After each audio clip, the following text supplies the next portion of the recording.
What is going on, everyone? Leon checking in, and we're at it again with another video. In today's video, we'll be unboxing the Google Pixel 5a 5G. Now, this device is featured on the Google's Pixel playlist, so you can find information related to that topic quickly and easily. I'll also be using this device to create content and answer questions which you can leave in the comments below.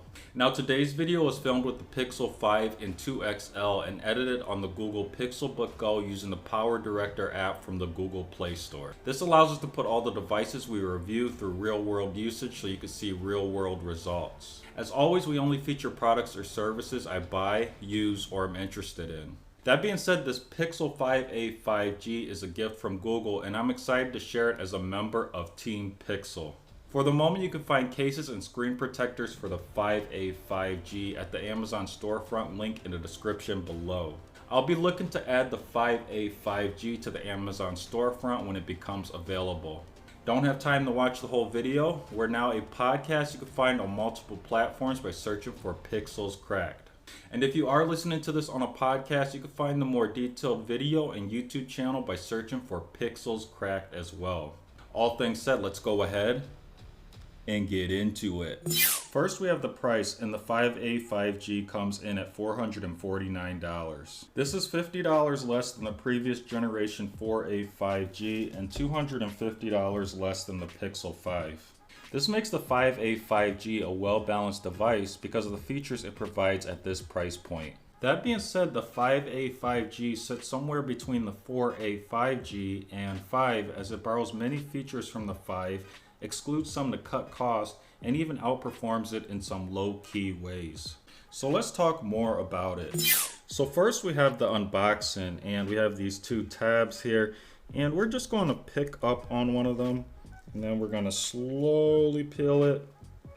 And I don't know what makes this purely enjoyable, but it is satisfying. Then we can go ahead and flip the packaging over and then lift the lid off. Comes off nice and smooth.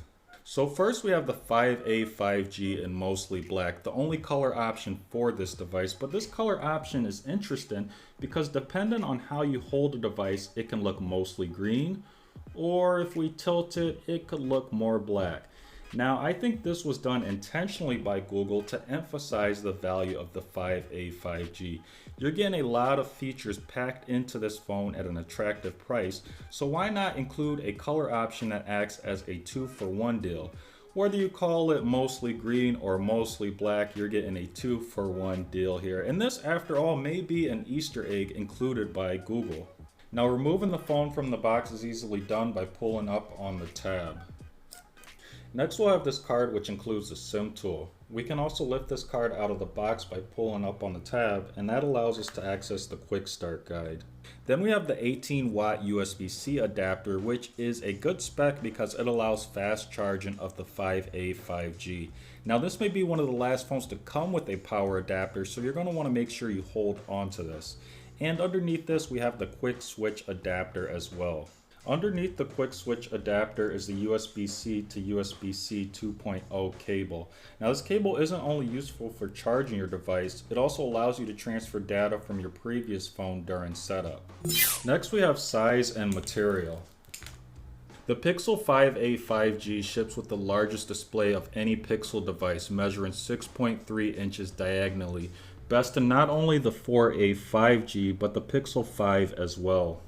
The bezel-less OLED display features a transmissive camera hole and Corning Gorilla Glass 3, the same as 4a 5G, but a downgrade from the 5's Gorilla Glass 6. When it comes to cameras, almost all hardware and software features carry over from the 4a 5G and 5. The front 8 megapixel camera is virtually the same unit found on the other two Pixel devices. Along the side of the device, we have a mint colored power button with waves on it, and underneath this we have the volume rocker. On the other side we have the SIM card tray. And between the speakers would be the USB-C port. A headphone jack can also be found on the device, another feature in the process of extinction. USB-C audio is also supported here, and we have noise suppression as well. And all of this is wrapped in a premium aluminum body rated IP67 water resistant, both of which were lacking on the 4A 5G. Moving on to the rear of the device is the Pixel imprint, which carries on from the 4A 5G and the 5. Then we have the 12 megapixel dual pixel rear camera, and again you'll find it almost identical to the 4A 5G and the 5. Now when it comes to texture and weight, the device feels smooth on the rear and weight feels light in the hand. Overall, the 5A 5G is a bit on the longer side, but it's pocketable and it fits into controller mounts and gamepads like the Orsley mount and the Razer Kishi. Next we have memory, storage, and processors. Now 5A 5G has 6 gigabytes of RAM, the same as 4A 5G, but 2 gigabytes less than the 5. When it comes to storage, 5A 5G features 128 gigabytes, the same as the other two Pixels. However, unlike those two devices, 5A 5G doesn't come with unlimited storage at high quality with Google Photos. And my question is, okay Google, why? I'm not sure.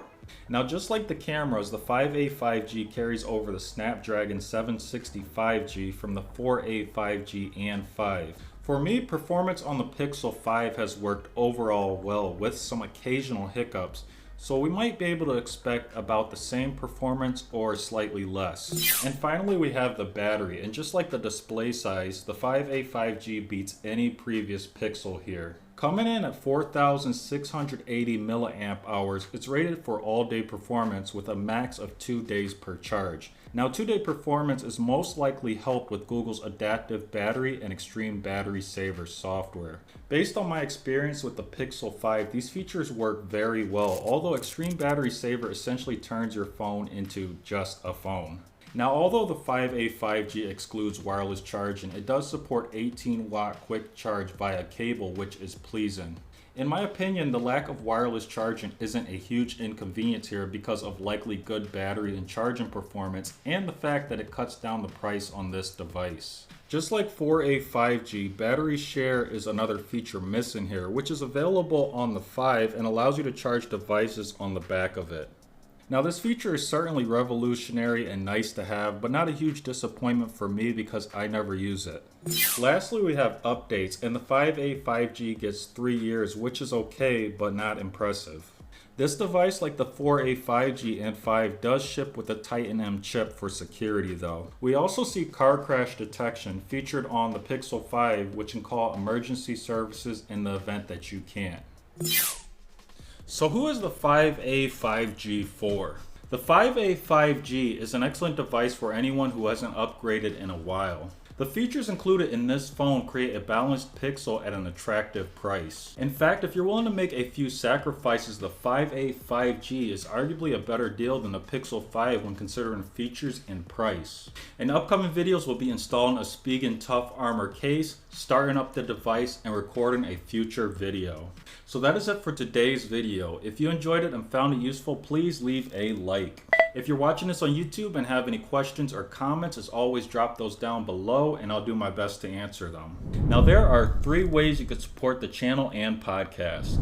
The first way is to click on the Amazon storefront link found in the description below. There you'll find items that I have bought or would like to buy, and anything you buy from the storefront does support the content. The next way to support us is just by sharing this content with someone who might enjoy it or find it useful.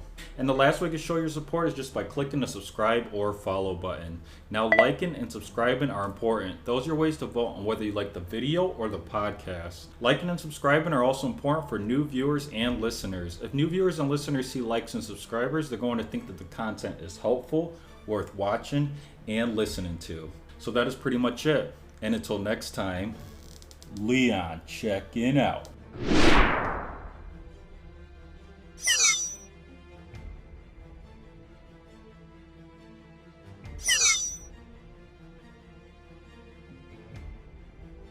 Yeah.